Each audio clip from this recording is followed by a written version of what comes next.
इस इनो के पाउच को आपने कभी ना कभी इस्तेमाल किया होगा, और अगर नहीं किया है तो करते हुए देखा होगा। Where it is used to control acidity.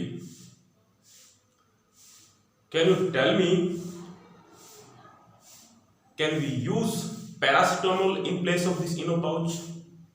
क्या एसिडिटी को कंट्रोल करने के लिए हम पैरासिटामोल की टैबलेट यूज कर सकते हैं? नहीं। या फिर इसी इनो के पाउच को हम अपने हेडेक को ठीक करने के लिए इस्तेमाल कर सकते हैं। अगर हमें सिर दर्द है तो क्या ये पाउच लेंगे तो क्या सिर दर्द में हमें रिलीफ मिलेगा? नहीं। तो इसका मतलब हर एक सब्सटेंस या हर एक केमिकल सब्सटेंस, जिसे हम ड्रग का भी नाम देते हैं या मेडिसिन का भी नाम देते हैं, वो अपने ही तरह की डिसीज के लिए काम करती है। वो कैसे फंक्शन करती है और क्या क्या इसके टाइप्स हैं? So to know the answer of these questions, today we learn a new topic, and that is drugs. Drugs comes under chapter's name Chemistry in Everyday Life of class 12. Now, what do you mean by drugs? How we can define drugs? Drugs are those chemical substances which are used to cure different type of diseases, and these are habit forming. The basic difference between drugs and medicine is that drugs are habit forming while medicine are not habit forming. They will not cause addiction. Medicine से हमें addiction होना जरूरी नहीं है, उसकी लत लगना जरूरी नहीं है, लेकिन ड्रग्स में ऐसा होता है। अदरवाइज मेडिसिन भी हमारी डिसीज को क्योर, सबसे पहले उनके डायग्नोसिस, उसकी ट्रीटमेंट या क्योर के लिए बनी होती है। इसके अलावा अगर हम बात करें जो मेडिसिन को यूज करते हुए या इन केमिकल सब्सटेंस को यूज करते हुए अगर हम ट्रीटमेंट अप्लाई करते हैं तो इसे हम कीमोथेरेपी के नाम से जानते हैं। ड्रग्स को इस हेडिंग के अंदर पढ़ा जाता है केमिस्ट्री इन एवरीडे लाइफ, क्योंकि ड्रग्स हमारी एवरीडे लाइफ का एक हिस्सा है, हमारी रोजमर्रा की जिंदगी का एक हिस्सा है। हमें किसी भी तरह की अगर कोई बीमारी हो जाती है तो हम ड्रग्स या मेडिसिन का इस्तेमाल करते हैं। सो how we can classify? Drugs can be classified based on different types, and these are classified based upon their pharmacological effect, जिसे डॉक्टर लोग इस्तेमाल करते हैं ड्रग्स को क्लासिफाई करते वक्त। किस तरह से उसका फार्माकोलॉजिकल इफेक्ट हमें देखने को मिलेगा। And second is based upon their action, उनका एक्शन कैसा रहेगा, उस ड्रग का एक्शन कैसा रहेगा। क्या वो ड्रग एलर्जी को खत्म करने का काम कर रही है तो हम उसे एंटी हिस्टामिन में रखेंगे। इसी तरह से थर्ड क्लासिफिकेशन हम रख सकते हैं based upon their molecular structure. उन ड्रग्स का स्ट्रक्चर कैसा है, क्या वो सल्फर कंटेन करती हैं तो अलग कैटेगरी बन जाएगी, तो उनका मॉलिक्यूलर स्ट्रक्चर हमें कैसा देखने को मिलता है। And last one is drugs can be classified based upon their target sites. Target molecules may be any type of molecule, biomolecule like carbohydrates or lipids, proteins, etc.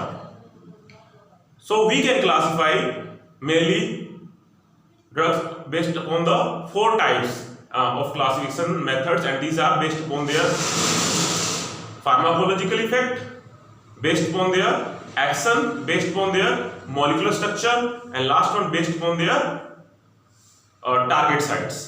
So now the next is enzymes as drug targets. Enzymes are nothing, these are proteins. These are also known as biocatalysts because these substances catalyze different type of reaction which are occurring in our body. हमारी body में कई तरह की reactions होने वाली होती हैं, उनके लिए एंजाइम्स ही काम करते हैं, इसलिए इसे हम बायोकैटालिस्ट भी कहते हैं। एंजाइम्स कैसे ड्रग के टारगेट के तौर पे काम करते हैं, इसको जानने से पहले हमें पता होना चाहिए कि जितनी भी आपकी एक्टिविटीज होती है जिसमें एंजाइम इन्वॉल्व होते हैं, तो एंजाइम, जैसा कि मैंने ई से रिप्रेजेंट कर रखा है, एक सबस्ट्रेट के अटैच करने के लिए काम करते हैं। एंजाइम के पास कुछ एक्टिव साइट होते हैं जिसपे सबस्ट्रेट जाके अटैच हो सकता है। एंजाइम के पास इस एक्टिव साइट्स पे कुछ फंक्शनल ग्रुप होते हैं जहां पे सबस्ट्रेट अटैच हो सकता है किसी ना किसी इंटरेक्शन करने के कारण।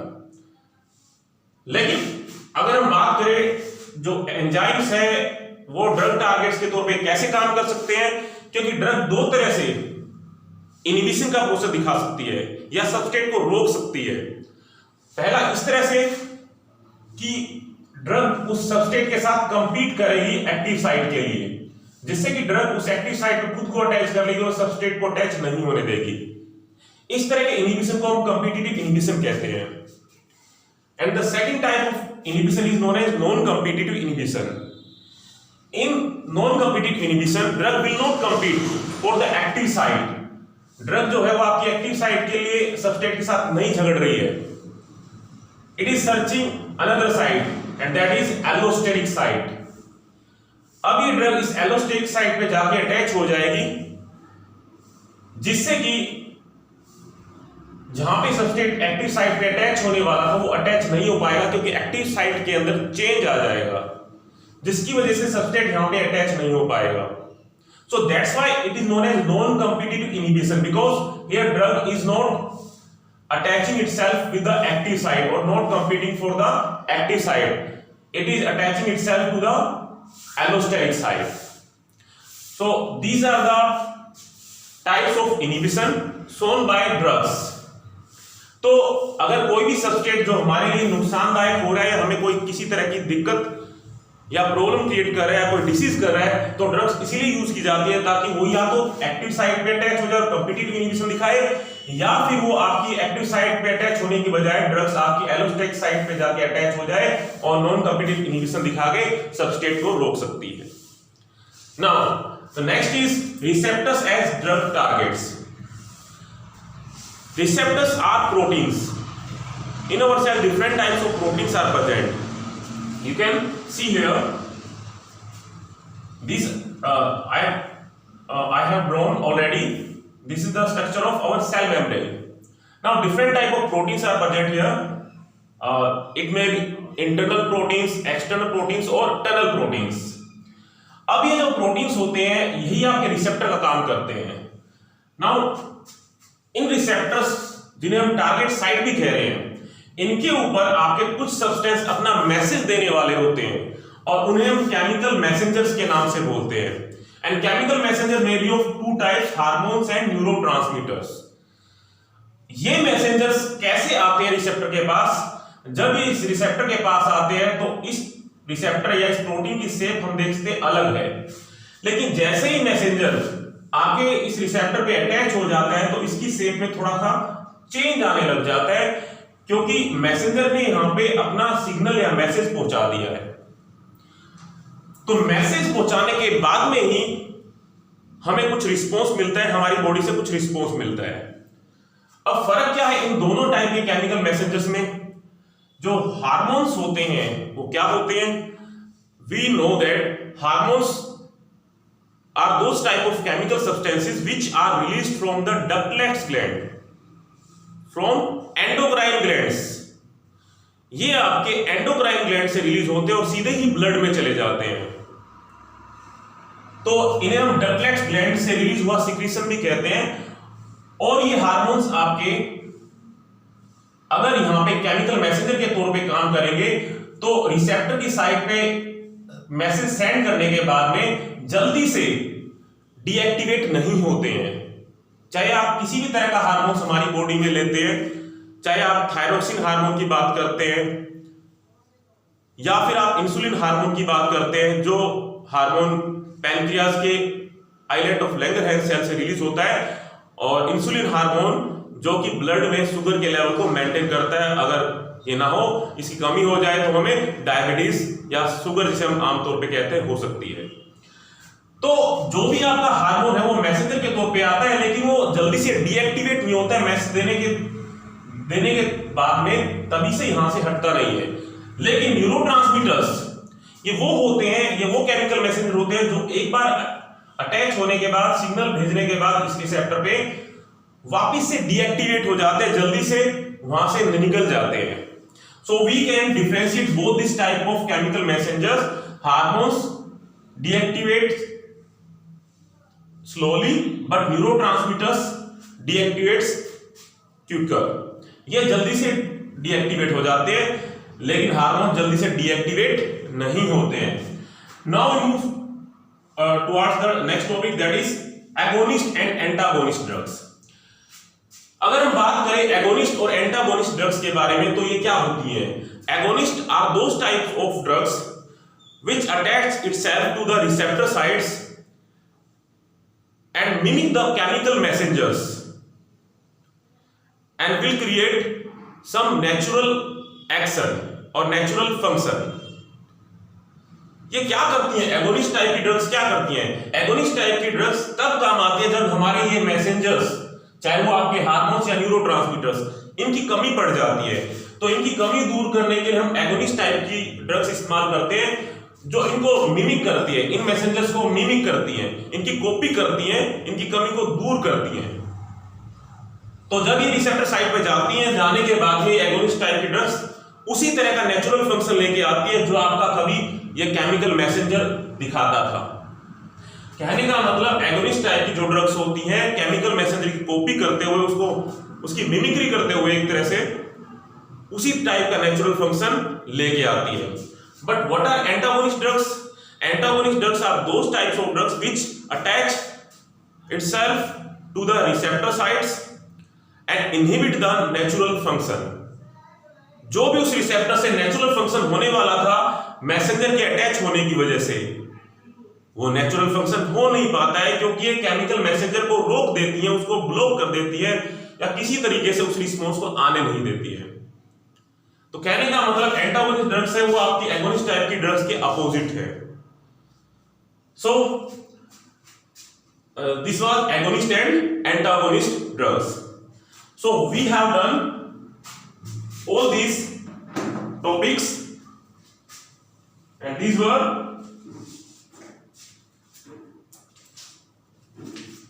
definition, classification, enzymes and drug targets, receptors and drug target sites, chemical messengers, agonist and antagonist।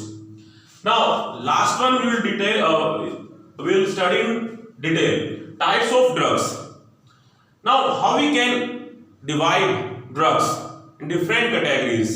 So I have already written these types of categories and we will learn one by one। So first of all is antacids। If you talk about antacids, if anta or anti is written, it means against। So antacids are those drugs which are used to neutralize acidity or acid। जो आपके acid को control करने का काम करती है, neutralise करने का काम करती है, और हमारी बॉडी में एसिडिटी नहीं होने देती है। पहले हमें जानना जरूरी है कि एसिडिटी होती कैसे है। याद रखिए, जब भी हम कोई फूड खाते हैं, खासकर जो प्रोटीन वाला होता है, तो हमारी स्टमक में जो गैस्ट्रिक जूस होता है, जिसकी वजह से प्रोटीन का डाइजेशन होने वाला होता है, उस गैस्ट्रिक जूस के अंदर पेप्सिन टाइप का एंजाइम बनता है। और ये जो पेप्सिन एंजाइम बनता है, पेप्सिनोजन की मदद से बनता है, लेकिन वो तभी बनता है जब HCl रिलीज होता है। और ये HCl या ये एसिड रिलीज कौन करता है? हिस्टामिन, जो कि एक प्रोटीन होता है। तो हिस्टामिन इस HCl को रिलीज करता है, जिसकी वजह से प्रोटीन का डाइजेशन हो पाता है। तो इसका मतलब HCl या एसिड का होना हमारे डाइजेशन के लिए जरूरी है। लेकिन कई बार क्या होता है कि यही हिस्टामिन आपका एसिड को ज्यादा रिलीज करने लग जाता है, HCl ज्यादा रिलीज होने लग जाता है। You can take example when we are doing over eating. जब हम ज्यादा खाना खा रहे हैं, उस टाइम पे हमारी एसिडिटी हो सकती है, जिससे कि हमें ऐसा फील होता है कि जैसे बर्निंग सेंसेशन हो रही है, इरिटेशन होने लग जाता है, पेन होने लग जाता है। और अगर यही एसिडिटी बढ़ती चली जाए तो सीवियर केसेस में हमें अल्सर्स भी हो सकते हैं। तो इस एसिडिटी को रोकने के लिए हम डिफरेंट टाइप के केमिकल सब्सटेंस यूज करते हैं, जिसे हम एंटा एसिड्स कहते हैं। अब जो ये एंटा एसिड्स होते हैं, हम लोग पढ़ते हैं, जिनमें से आप लोगों ने एग्जाम्पल पढ़ा भी था 10th क्लास में बेकिंग सोडा, इसका केमिकल फॉर्मूला NaHCO3 होता है और chemical name sodium hydrogen carbonate या सोडियम बाइकार्बोनेट होता है। बेकिंग सोडा और NaHCO3 can be used as antacid, but what the problem of baking soda when we are using as an antacid? It is more alkaline, so we can say it will trigger the pH level, और ये आपका जो pH level है उसको और ज्यादा बढ़ा देगा, and it will trigger the release of acid more and more, जिससे कि एसिड और ज्यादा रिलीज होके आएगा। क्योंकि ये आपका एल्केलाइन है, ये थोड़ा सा बेसिक टाइप का है, इसका मतलब ये हमारे pH को ऊपर तक लेके जाएगा, 7 से ऊपर तक लेके जाएगा, और 7 से ऊपर लेके जाएगा तो इसका मतलब हमारी बॉडी से उसको न्यूट्रलाइज करने के लिए अपने आप और ज्यादा एसिड रिलीज होने लग जाएगा। तो इसका मतलब इससे हमें प्रॉब्लम क्रिएट होगी, क्योंकि एसिड को न्यूट्रलाइज करने के लिए और ज्यादा हमें लेना पड़ेगा। So we can use different type of metal hydroxide in place of sodium hydrogen carbonate और baking soda. Metal hydroxide like aluminium hydroxide, we can use magnesium hydroxide। Magnesium hydroxide जिसे हम मिल्क ऑफ मैग्नीशिया भी कहते हैं, तो ये भी इस्तेमाल किए जा सकते हैं। लेकिन ये जो आपके होते हैं इनकी भी कुछ लिमिटेशन है। इनकी लिमिटेशन क्या है कि ये आपके they will act on symptoms only, they will not act on cause. ये आपके सिम्टम्स पे काम करेंगे, कोज पे काम नहीं करेंगे। हाँ, इनके अलावा हम अगर कहें तो कार्बोनेट्स भी इस्तेमाल कर सकते हैं हाइड्रोक्साइड के अलावा। लेकिन ज्यादा अगर हम कहें एफिशिएंट कौन से एंटासिड इस्तेमाल किए जाते हैं आज के टाइम में, उनमें आते हैं आपके सिमेटिडिन। जिस ड्रग को हम एक तौर पे डिफाइन करें तो इस ड्रग को हम एंटासिड की तौर पे बहुत अच्छी तरह इस्तेमाल करते हैं, और इसका दूसरा नेम जिसे हम टैगामेट भी कहते हैं, टैगामेट। और ये अपने टाइम में इतनी ज्यादा पॉपुलर हुई कि लार्जेस्ट सेलिंग ड्रग के तौर पे ये वर्ल्ड में पॉपुलर हो गई थी, और इसको सबसे ज्यादा बेचा जाता था, जब तक एक दूसरी ड्रग नहीं आई जिसका नाम रेनिटिडिन रखा गया, और जिसे हम जेंटेक भी कहते हैं। आप लोगों ने जेंटेक के बारे में सुना भी होगा। तो अगर हम कहें सिमेटिडिन और रेनिटिडिन को आज के टाइम में ज्यादा इस्तेमाल किया जाता है। So that's about antacid. Now we move to the antihistamines. Antihistamines are those drugs which are used to control histamines and which are used to control allergic actions. Histamines are proteins. They will act as antibodies when any foreign particles or any unwanted and undesirable particle enter into our body. जब बाहर से किसी भी तरह का harmful particle हमारी body में enter कर रहा होता है तो हिस्टामिन बनता है और वो हमें फायदा पहुंचाता है। ये एंटीबॉडी बनती है। हिस्टामिन जो एक एंटीबॉडी होती है, और इसे एंटीबॉडी हम प्रोटीन की कैटेगरी में ही रखते हैं, ये बनती है और हमें फायदा पहुंचाती है और उसके अटैक को रोकती है। ये तो नॉर्मल पर्सन के केस में होता है। लेकिन क्या आप सोच सकते हो, क्या आपको डस्ट, धूल मिट्टी या कैट फर, बिल्ली के बाल, या फ्लावर्स के अंदर जो पोलन ग्रेन्स होते हैं, परागकण, क्या वो आपको नुकसान पहुंचा सकते हैं? नहीं। उसी तरह से क्या आपको पेनिसिलिन या कुछ टाइप की ड्रग्स है वो आपको नुकसान पहुंचाएंगी? नॉर्मल पर्सन में ऐसा कुछ नुकसान देखने को मिलेगा नहीं। लेकिन जिसके अंदर एलर्जी होने वाली होती है, उनके अंदर ये सारे सब्सटेंस जिनके मैंने एग्जांपल लिए, जिन्हें हम एलर्जेंस कहेंगे, उसके केस में ये अंदर एंटर करने पे हिस्टामिन को रिलीज करने लग जाते हैं। जिस टाइम हिस्टामिन को रिलीज होने की जरूरत ही नहीं है, क्योंकि ये उसकी बॉडी को नुकसान करने वाले नहीं थे, लेकिन उसकी बॉडी ने उसको रिकॉग्नाइज नहीं किया, जिसकी वजह से हिस्टामिन रिलीज होने लगा, और उसकी वजह से उसकी बॉडी के अंदर इन्फ्लेमेशन होने लग जाती है। Inflammation of tissues will occur.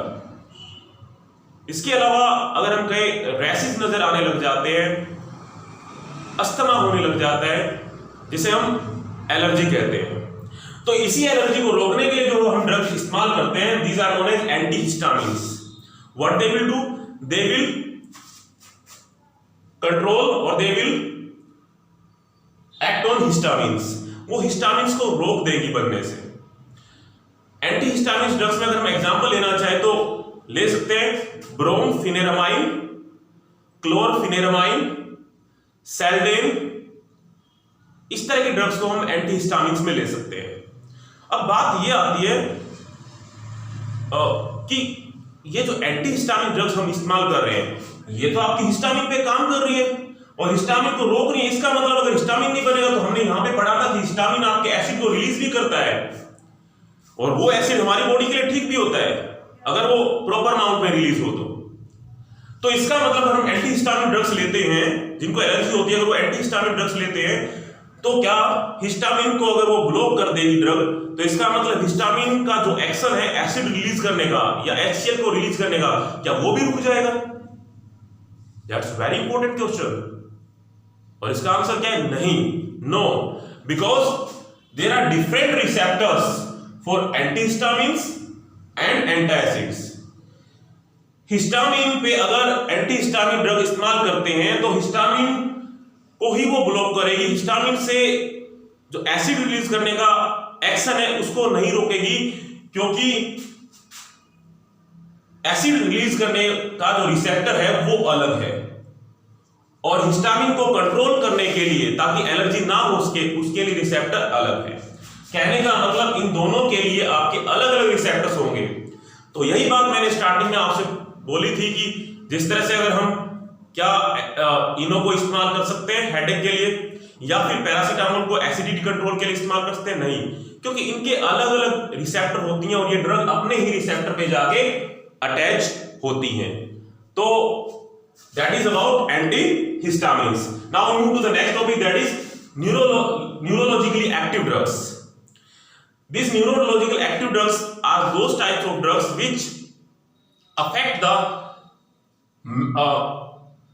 message processor or message process of different type of substances from nerve to receptor।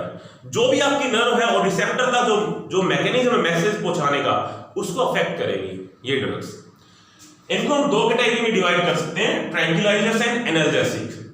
Tranquilizers are also known as psychotherapeutic drugs, and these are used to control any type of stress, depression, anxiety, mild or severe mental illness। किसी भी तरह का तनाव अगर हमारी body में feel होता है, हमें लगता है कि हम तनाव में हैं, तो उसके लिए जो ड्रग इस्तेमाल की जाती है वो आपकी ट्रैंक्विलाइजर्स कहलाती हैं। अगर हम बात करें ट्रैंक्विलाइजर्स के बारे में, ट्रैंक्विलाइजर्स कैसे काम करती हैं, याद रखिएगा हमारी ब्रेन से न्यूरोट्रांसमीटर रिलीज होता रहता है जिसे हम नॉन एड्रेनालाइन कहते हैं, और ये नॉन एड्रेनालाइन न्यूरोट्रांसमीटर हमारे मूड चेंज के लिए रिस्पॉन्सिबल होता है। इसकी वजह से हमें टेंशन नहीं होती, स्ट्रेस फील नहीं होता है। लेकिन इस नॉन एड्रेनालाइन को डिग्रेड करने के लिए हमारी बॉडी में एंजाइम रिलीज होने लग जाता है, जिसकी वजह से हमें डिप्रेशन होने लग जाती है। So what tranquilliser will do, they will stop the activity of enzyme, and due to which we can say there will be release of noradrenaline, or we can say they will inhibit the growth of this enzyme, and due to which there will be release of noradrenaline, और noradrenaline release होने लग जाएगा तो हमें stress नहीं रहेगी। तो ये इसका प्रोसेस होता है। ट्रैंक्विलाइजर्स में हम काफी तरह की ड्रग्स रखते हैं, जिनमें से स्पेशली आपकी कौन सी इस्तेमाल की जाती है, I am talking about this drugs, iproniazid, Nardil, Equanil, Valium, serotonin. इसके अलावा कुछ एक बार्बिटूरेट्स भी हम ट्रैंक्विलाइजर्स के तौर पे इस्तेमाल कर सकते हैं। ये बार्बिटूरेट्स कुछ केमिकल सब्सटेंस होते हैं जिनको हम बार्बिटूरिक एसिड से तैयार करते हैं, और इन बार्बिटूरेट्स में कौन सी ड्रग्स आती हैं, जैसे कि लुमिनल, सेकोनल एंड विरोनल। और ये ड्रग्स आपकी हिप्नोटिक्स टाइप की होती हैं। Hypnotics type drugs are those which induce sleepiness. Hypnotics drugs वो होती हैं जो हमारे अंदर नींद लेके भी आती हैं। तो कहने का मतलब जो बार्बिटूरेट्स होते हैं वो हिप्नोटिक्स होते हैं और हमारे अंदर नींद भी लेके आते हैं। सो ये मैंने जो बात की दैट इज अबाउट ट्रैंक्विलाइजर्स। एक और ट्रैंक्विलाइजर के बारे में आपको बता देता हूं, reserpine. Reserpine is an alkaloid and which is synthesised and prepared from extract of largest flower and that is rauwolfia serpentina. एक बहुत बड़ा फ्लावर होता है रोवेल्फिया सर्पेंटिना, उससे निकाल के एक तैयार की गई है ट्रैंक्विलाइजर एंड दैट इज रिसरपिन। उसको भी हम ट्रैंक्विलाइजर के तौर पे इस्तेमाल करते हैं। Now we move to the next that is analgesic. If you talk about analgesics, what are analgesics? Analgesics are those drugs, simply we can say painkillers or pain relievers, which are used to control our pain without impairing consciousness। ये जो drugs होती हैं analgesic, वो हमारे किसी भी तरह का पेन, जैसे हमारे सिर दर्द हो गया है या बॉडी एक हो गया है, मतलब बदन दर्द हो गया है, तो उसके लिए हम इनको इस्तेमाल करेंगे। लेकिन ये जो ड्रग्स होंगी ये आपकी पेन को दूर करने के बाद किसी भी तरह का हमारी बॉडी में इनकोऑर्डिनेशन नहीं लाएगी। इनकोऑर्डिनेशन मतलब हमारी बॉडी के अंदर ऐसा नहीं रहेगा कि हम होश में नहीं है, किसी भी तरह का हमें कंफ्यूजन क्रिएट नहीं होगा, खासकर नॉन नार्कोटिक्स के केस में। तो ये इंपेयरिंग लेके नहीं आती है, तो ये आपकी इस तरह की इंपेयरमेंट लेके नहीं आती है कि जिससे कि हमें कोऑर्डिनेशन ना बन पाए। हमारा कोऑर्डिनेशन चलता रहेगा और हमारी बॉडी में जो भी प्रोसेस है वो चलता रहेगा, हम होश में रहेंगे। तो इनको हम दो में डिवाइड करते हैं and these are non narcotics and narcotics. Non narcotics basically वो होती है जिन्हें एडिक्शन नहीं होती, लेकिन नार्कोटिक्स वो होती है जिनकी हमें एडिक्शन या लत लग सकती है। नॉन नार्कोटिक्स में हम एग्जांपल लेते हैं एस्पिरिन का या इसके बने हुए डेरिवेटिव्स का। और एस्पिरिन के बने हुए डेरिवेटिव्स जैसे कि आइबुप्रोफेन हो गया, नेफ्रोक्सिन हो गए या पैरासीटामोल, इनको हम इस्तेमाल कर सकते हैं।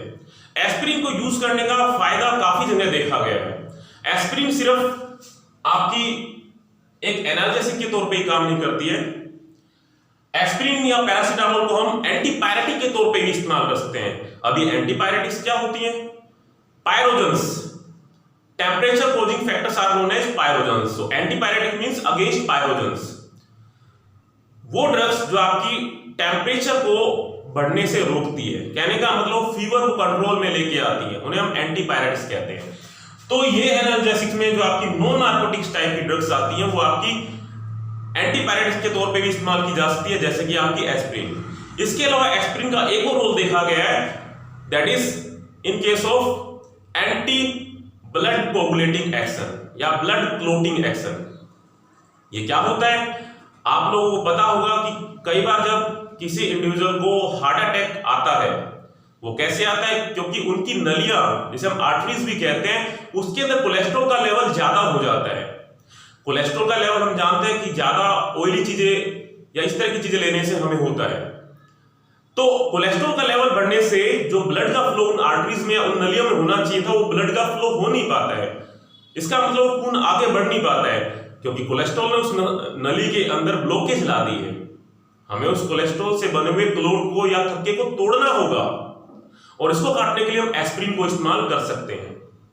तो हार्ट अटैक के पेशेंट के अंदर एस्पिरिन को इस्तेमाल कर सकते हैं।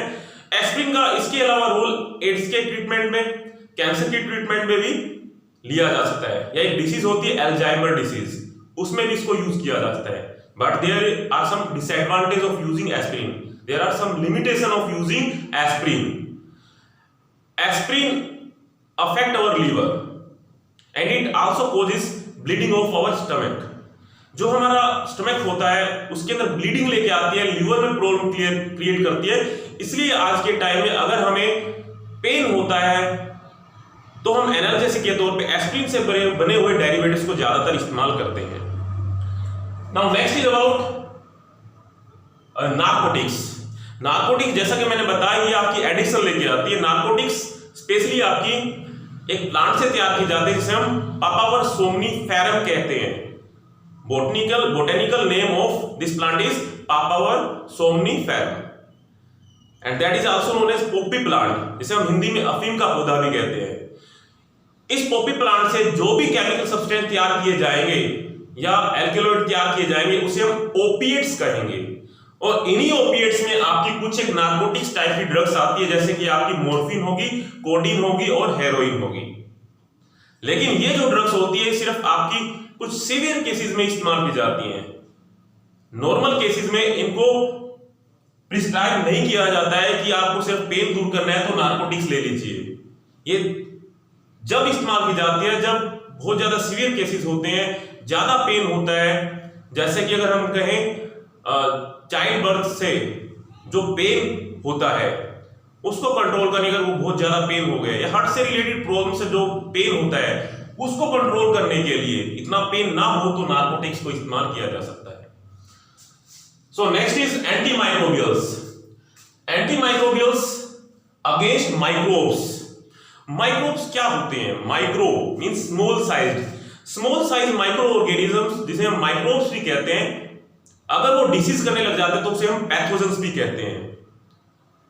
तो इनके लिए जो आपकी ड्रग्स इस्तेमाल की जाएंगी उन्हें हम एंटीमाइक्रोबियल्स कहेंगे।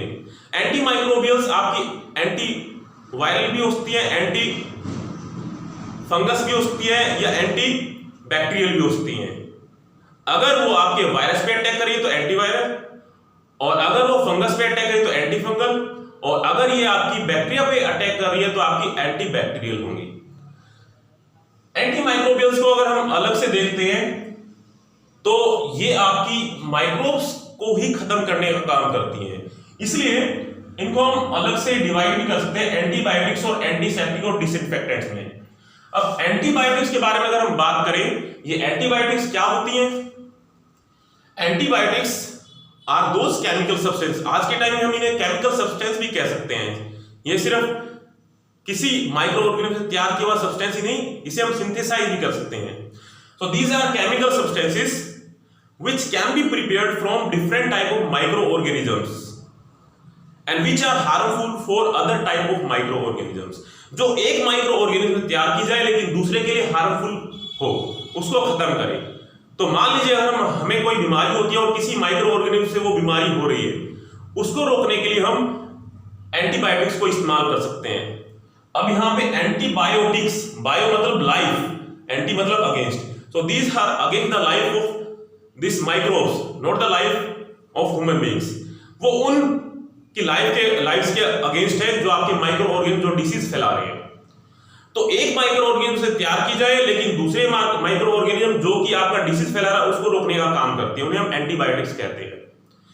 अगर हम बात करें डिफरेंट टाइप की जो एंटीमाइक्रोबियल्स के बारे में, तो एक साइंटिस्ट हुए पॉल एहरलिच। 1908 में पॉल एहरलिच ने एक ड्रग तैयार की जिसका नाम साल्वर्सन उसने रखा, बाद में साल्वर्सन नाम रखा गया। और ये ड्रग आपकी एक बैक्टीरिया स्पाइरोचिट, जिससे कि हमारे एक बीमारी होती है सिफेलिस, जिसे हम वेनरल डिसीज या गुप्त रोग भी कहते हैं, इस तरह की बीमारी करती है। उस बीमारी को रोकने के लिए साल्वर्सन ड्रग तैयार की गई।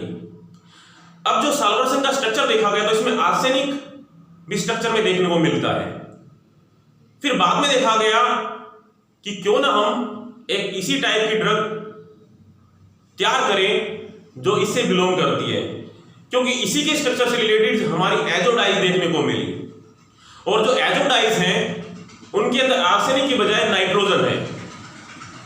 तो आर्सेनिक की बजाय एजोडाइज में नाइट्रोजन है। इस चीज को देखते हुए नाइट्रोजन से बनी हुई कुछ ड्रग्स तैयार की गई जिसमें आपकी प्रोंटोसिल भी फेमस है। तो इन काम के लिए 1932 में पॉल एहरलिच को नोबेल प्राइज से भी अवार्डेड किया गया, मतलब he was awarded with Nobel prize. So we can say this antimicrobials are used against the microbes. ना जो एंटीमाइक्रोबियल्स होती हैं उनको अगर एंटीबायोटिक्स के तौर पे देखते हैं, एंटीबायोटिक्स कैसे एग्जिस्टेंस में आई? एक साइंटिस्ट हुए अलेक्जेंडर फ्लेमिंग। उन्होंने देखा जब वो एक पेट्री डिश में किसी बैक्टीरिया की ग्रोथ को देख पा रहा था, तो उसने देखा उसी टाइम वहां पे जब एक फंगस था जिसे हम पेनिसिलियम नोटेक्टम कहते हैं, उससे कुछ ना कुछ केमिकल सब्सटेंस रिलीज हो रहा है, और वो केमिकल सब्सटेंस उस बैक्टीरिया की ग्रोथ नहीं होने दे रहा है। वही तो बात हुई, antibiotic means these are produced from one type of microorganism and against the other type of microorganisms। मतलब पेनिसिलियम नोटेंटम से वो तैयार हुआ वो सब्सटेंस, और किसको नुकसान कर रहा है? उस बैक्टीरिया को खत्म कर रहा है। कोकस या स्ट्रेप्टोकोकस टाइप का बैक्टीरिया उसको खत्म कर रहा है। तो उस चीज को देखते हुए उसने उस फंगस से, उस पेनिसिलियम नोटेंटम से एक ड्रग तैयार की जिसका नाम पेनिसिलिन रखा गया। तो पेनिसिलिन के अलावा और बहुत सारी ड्रग्स एंटीबायोटिक के तौर पे इस्तेमाल की गई। ये एंटीबायोटिक्स आपकी बैक्टीरिसीडल भी होती हैं, बैक्टीरियोस्टेटिक भी होती हैं। बैक्टीरिसीडल या साइड वर्ड ज्यादातर जहां पे आता है उसका मतलब होता है उनको किल करना। So bactericidals are those types of antibiotics which are used to kill different types of microorganisms, especially bacteria। Bacteria को किल करने का काम करते हुए बैक्टीरिसीडल टाइप की ड्रग्स होती हैं। But bacteriostatics are those type of drugs which will not kill the bacteria but they will stop the growth of bacteria. वो ग्रोथ को रोक देगी बस। इसके अलावा एक और कैटेगरी हम रखते हैं इम्यूनिटी बेस्ड एंटीबायोटिक्स। वो आपकी बैक्टीरिया को किल नहीं करती है, वो हमारी बॉडी की इम्यूनिटी बढ़ा देती है जिससे कि बैक्टीरिया को डिफेंड कर पाती है हमारी बॉडी, और बैक्टीरिया अटैक नहीं कर पाता है। वो इम्यूनिटी बेस्ड होती हैं। But these are major one. So bactericidal में अगर हम एग्जांपल लेते हैं तो बैक्टीरिसीडल में एग्जांपल लिया जा सकता है आपकी कुछ ड्रग्स का, जैसे कि आपकी पेनिसिलिन हो गई, या फिर आपकी स्ट्रेप्टोमाइसिन होगी। स्ट्रेप्टोमाइसिन जो कि आपकी एक टाइप की अमाइनो ग्लाइकोसाइड्स में आती है। इसके अलावा हम इसके अंदर बैक्टीरिसीडल के अंदर हम और रख सकते हैं ofloxacin. Now if you talk about bacteriostatic में आप एग्जांपल ले सकते हो जैसे कि आपकी टेट्रामाइसिन होगी, या फिर क्लोरेम्फेनिकोल होगी, या फिर इरिथ्रोमाइसिन होगी। इनके अंदर हम बैक्टीरियोस्टेटिक्स ड्रग्स के तौर पे इस्तेमाल कर सकते हैं। Now there is one important question: broad spectrum antibiotics and narrow spectrum antibiotics। Broad spectrum antibiotics are those types of antibiotics which are used against gram positive and gram negative bacteria and will be used for different type of diseases। जो आपकी broad spectrum antibiotics होती हैं वो एक से ज्यादा disease को cure करने का काम करती हैं। जैसे कि हम क्लोरेम्फेनिकोल का एग्जांपल ले सकते हैं। क्लोरेम्फेनिकोल आपकी टाइफाइड में भी काम आती है, मेनिंजाइटिस में भी काम आती है, यूरिनरी इन्फेक्शन में भी काम आती है, या फिर इसको न्यूमोनिया के केस में भी इस्तेमाल कर सकते हैं। तो क्लोरेम्फेनिकोल आपकी ब्रॉड स्पेक्ट्रम एंटीबायोटिक्स में इस्तेमाल की जाएगी, एक से ज्यादा डिसीज के ऊपर काम करती है। या फिर आपके ग्राम पॉजिटिव या ग्राम पॉजिटिव और ग्राम नेगेटिव बैक्टीरिया में काम करती है। ग्राम पॉजिटिव और ग्राम नेगेटिव अलग टाइप के स्टेज होते हैं जो बैक्टीरिया के अंदर बैक्टीरिया की चेकिंग के दौरान इस्तेमाल किए जाते हैं। तो दो डिफरेंट टाइप्स के बैक्टीरिया के लिए इस्तेमाल की जा सकती हैं। That's why they are known as broad spectrum antibiotics. Chloramphenicol के अलावा हम ओफ्लेक्सिन भी ले सकते हैं ब्रॉड स्पेक्ट्रम एंटीबायोटिक्स के तौर पे। इसके अलावा अगर हम बात करें नैरो स्पेक्ट्रम एंटीबायोटिक्स की, नैरो स्पेक्ट्रम एंटीबायोटिक्स जिन्हें हम लिमिटिंग स्पेक्ट्रम क्योंकि एक रिप्रेजेंट करता है उसका फैलाव कितना है, फैलाव मतलब कितनी तरह की डिसीज पे वो काम कर पा रही है। तो जो नैरो स्पेक्ट्रम एंटीबायोटिक जिन्हें हम लिमिटिंग स्पेक्ट्रम एंटीबायोटिक्स भी कहते हैं वो एक ही तरह की डिसीज पे काम कर पाएगी।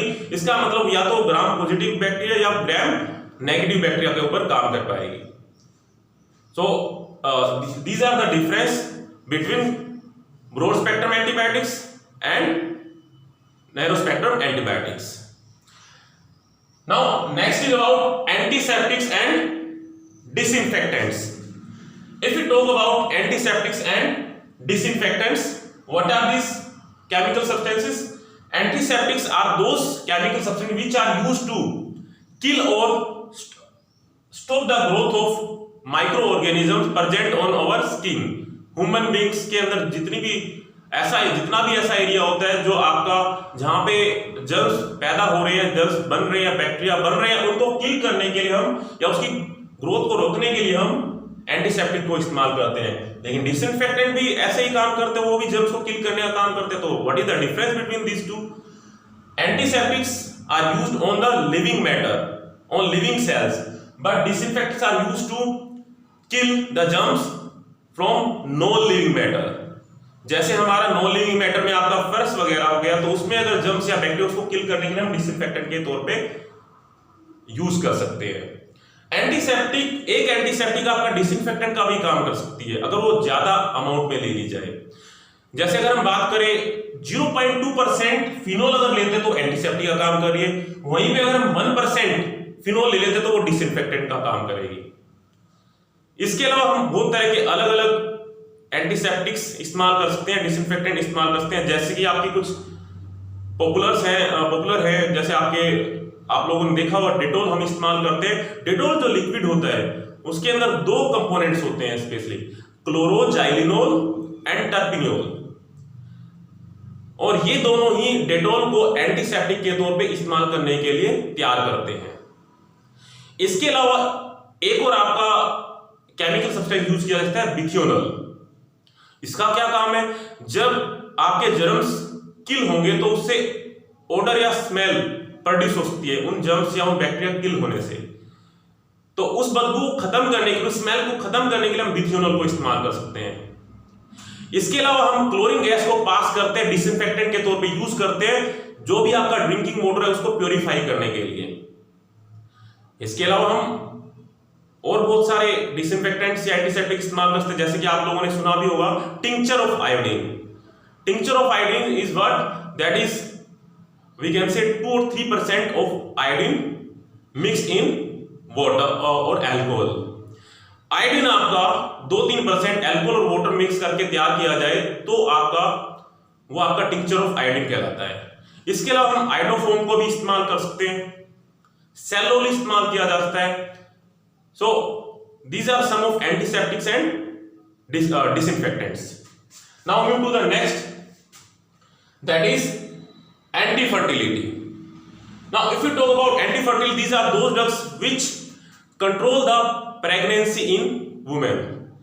हम देखते हैं कई बार अनवांटेड प्रेगनेंसी हमें देखने को मिलती है, हम चाहते नहीं है प्रेगनेंसी हो पाए तो, लेकिन प्रेगनेंसी अगर हो जाती है लेडीज के अंदर, और अगर हम कहें कि बेबी बन जाता है तो उससे ना चाहते वो बेबी यूट्रस में बन रहा है, इम्प्लांटेशन हो रही है यूट्रस में, उस फीटस का अटैच हो जाना, उस एम्ब्रियो का अटैच हो जाना, उसे हम इम्प्लांटेशन कहते हैं। तो इससे हमें पता है कि बर्थ होगा और उससे पॉपुलेशन बढ़ेगी, तो अगर हम पॉपुलेशन को कंट्रोल करना चाहते हैं तो हम एंटी फर्टिलिटी ड्रग्स इस्तेमाल कर सकते हैं। एंटी फर्टिलिटी ड्रग्स क्या होती हैं, एक्चुअली 2 तरह के आपके हार्मोन्स वुमेन्स के अंदर रिलीज होते हैं, एस्ट्रोजन एंड प्रोजेस्टेरोन।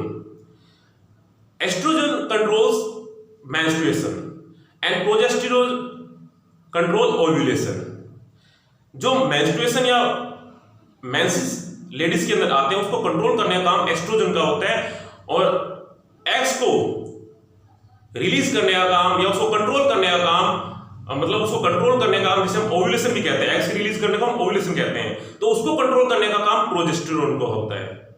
तो ये तो नेचुरल है, लेकिन ये जो नेचुरल होते हैं अगर इनको हम सिंथेसाइज भी कर सकते हैं, जब इनको हम सिंथेसाइज करेंगे ड्रग्स के तौर पे तो हम फर्टिलिटी को कंट्रोल कर सकते हैं और प्रेगनेंसी को अवॉइड कर सकते हैं। तो उनमें से आपकी एंटी फर्टिलिटी के तौर पे जो ड्रग्स इस्तेमाल की जाती है उनमें से आपकी एक फेमस है नोरएथिंड्रोन, जो कि आपकी एक तरह से प्रोजेस्टेरोन का ही डेरिवेटिव है। इसके अलावा हम नोएस्ट्रोल ड्रग को भी तैयार कर सकते हैं, जो कि आपकी प्रोजेस्टेरोन के साथ एस्ट्रोजन का भी डेरिवेटिव। लेकिन इसके अलावा एक बहुत इंपॉर्टेंट क्वेश्चन है, that is morning after pill. Which drug is known as morning after pill? Mifepristone, MIFEPRISTONE, ये जो ड्रग है इसे हम मॉर्निंग आफ्टर पिल भी कहते हैं। कई बार प्रेगनेंसी अगर हो जाती है, अनवांटेड हो जाती है, तो उसको कंट्रोल करने के लिए ये ड्रग इस्तेमाल की जा सकती हैं। तो एंटी फर्टिलिटी ड्रग्स जिन्हें हम ओरल पिल्स भी कहते हैं, इनको हम इस्तेमाल कर सकते हैं ताकि फर्टिलिटी को कंट्रोल किया जा सके और पॉपुलेशन को रोका जा सके। Now last one is anaesthetics. Anaesthetics are those drugs which are used to control any type of consciousness। ये हमारी बॉडी को अनकॉन्शियस बना देती है, सुन कर देती है एक तरह से, और हमें किसी भी तरह के दर्द का पता नहीं चलता है। खासकर ये तब इस्तेमाल की जाती है जब किसी तरह की सर्जरी की जाती है, ऑपरेशन किया जाता है। पहले हम ईथर्स और क्लोरोफॉर्म को इस्तेमाल करते थे, लेकिन आज के टाइम में बहुत एडवांस्ड एनास्थेटिक आ चुके हैं। Anaesthetic can be divided into different categories. They may be local, regional और general, depending upon where this drugs और this anaesthetic will be utilised. कहाँ इनको इस्तेमाल किया जाना, कितने रीजन में इनको इस्तेमाल किया जाना, उसके हिसाब से इनको हम लोकलाइज्ड और regional, localised, regional and last one general, इस तरह से एनेस्थेटिक ड्रग्स में डिवाइड कर सकते हैं। जैसे कि जनरल एनेस्थेटिक के तौर पे हम एग्जांपल लेते हैं प्रोपोफोल का। तो अगर बड़े ऑपरेशन करने हो प्रोपोफोल का उसके एनेस्थेटिक के तौर पे हम इस्तेमाल करते हैं। So that is about the types of drugs. तो ये हमारी ड्रग्स के डिफरेंट टाइप्स हैं, जैसे कि मैंने आपको इन सब के बारे में बताया। एंटासिड, एसिड को कंट्रोल करने के लिए, हिस्टामिन को कंट्रोल करने के लिए एंटीहिस्टामिन्स, और जो अगर किसी भी तरह का अगर हमें स्ट्रेस हो रहा है तो उसके लिए ट्रैंक्विलाइजर्स, और अगर पेन हो रहा है तो एनाल्जेसिक, जो कि आपकी नॉन नार्कोटिक और नार्कोटिक्स हो सकती है बेस्ड अपॉन देयर एडिक्शन होगा तो नार्कोटिक्स टाइप की होंगी। Antimicrobials are against the microorganisms. Antifertility, avoid any type of fertility और any type of pregnancy. Anaesthetics which create unconsciousness in our body, जो हमारी body में अगर हम कहें हमें मूर्छित कर देती है, अनकॉन्शियसनेस लाती है। So we have done the main types of these drugs. At last we are going to give you message: eat healthy and do exercise, so that there will be no need of such type of drugs. हम drugs को लेने की जरूरत हमें ना पड़े, इससे बढ़िया हम अच्छा खाना खाएं, एक्सरसाइज करते रहें और अपना लाइफस्टाइल अच्छा रखें। That's all about. Thank you learners. Thank you.